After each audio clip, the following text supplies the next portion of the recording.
Oke, Assalamualaikum warahmatullahi wabarakatuh. Di video kali ini saya ingin sedikit berbagi tentang tips kesehatan. Mudah-mudahan menjadi salah satu rekomendasi ya ketika banyak pertanyaan. Mungkin kenapa herbal itu lama untuk kesehatan, kenapa herbal itu nggak secepat obat yang di luaran. Pada dasarnya bukan herbalnya yang bermasalah, tapi yang lebih mendasari adalah dari diri kita atau mindset dari kita. Ketika mindset kita tidak ada satu kepercayaan atau keyakinan, maka tidak ada manfaat makanan ataupun obat yang dikonsumsinya. Apalagi tidak disertakan dengan berdoa atau ruhiyah, itu rasanya kurang atau manfaatnya kurang terasa di tubuh kita. Karena itu selain mengetahui zatnya, itu perlu dilakukan adalah merubah mindset kita dan berdoa kepada yang punya kesehatan ataupun penyakitnya. Mungkin ada satu pertanyaan dari beberapa teman yang di luar sana, kenapa sih saya kalau saya itu lama konsumsi herbal apapun susah? Yang saya pernah ketahui dari guru-guru saya bahwa yang harus dikendalikan di dalam tubuh kita sebelum mengkonsumsi herbal atau makanan apapun supaya lebih ada kerasa manfaatnya, yang harus diketahui dari tubuh kita adalah dua hal: keseimbangan di antara pH kita, kandungan asam dan basa.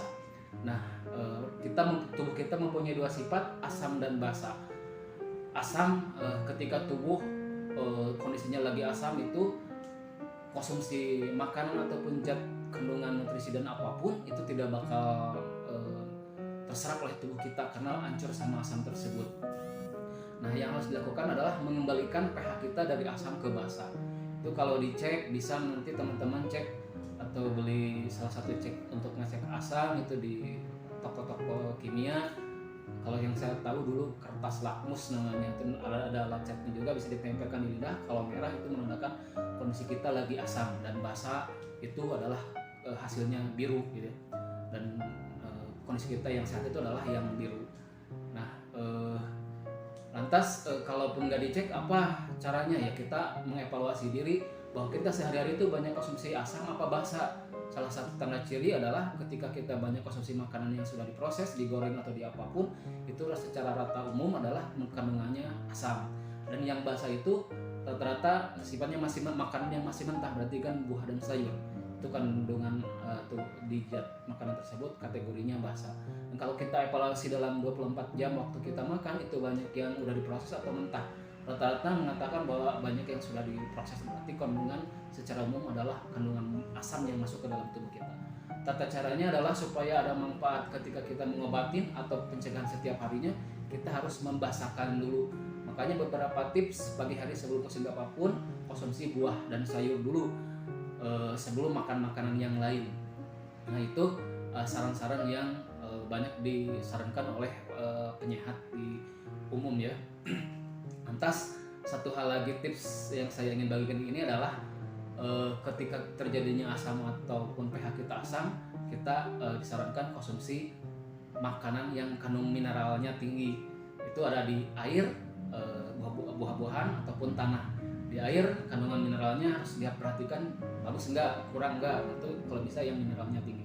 Kemudian di buah-buahan tadi yang masih mentah, belum diproses, itu kandungan mineralnya lumayan tinggi, bisa juga untuk membasahkan tubuh kita sebelum konsumsi apapun. Dan ketiga, saya ada produk ini, mungkin bisa dicari di toko-toko herbal di luaran ataupun di toko-toko yang terdekat, kapsul mineral. Nah, itu bisa digunakan untuk mengembalikan posisi pH kita dari asam ke basa. Jadi sebelum mengkonsumsi vitamin atau apapun, basahkan dulu pH kita, dan insya Allah lebih keserap, racunnya ternetralkan dan terdetoksifikasi. Dan insya Allah ketika posisi tubuh kita lagi basah, makanan yang kita konsumsi, nutrisi yang kita konsumsi lebih keserap dan lebih maksimal manfaatnya. Mungkin itu tips yang bisa saya bagikan di video kali ini. Mudah-mudahan menambah kesehatan, mudah-mudahan menjadi jalan ikhtiar untuk mencari kesembuhan. Mudah-mudahan Allah memberikan kesembuhan, kesehatan kepada kita semua. Salam sehat dari saya. Mohon maaf kalau ada kata ataupun pas dalam pengucapan ataupun dalam penyampaian. itu dari kealpaan pribadi. Mungkin itu yang bisa saya sampaikan. Terima kasih. Assalamualaikum warahmatullahi wabarakatuh.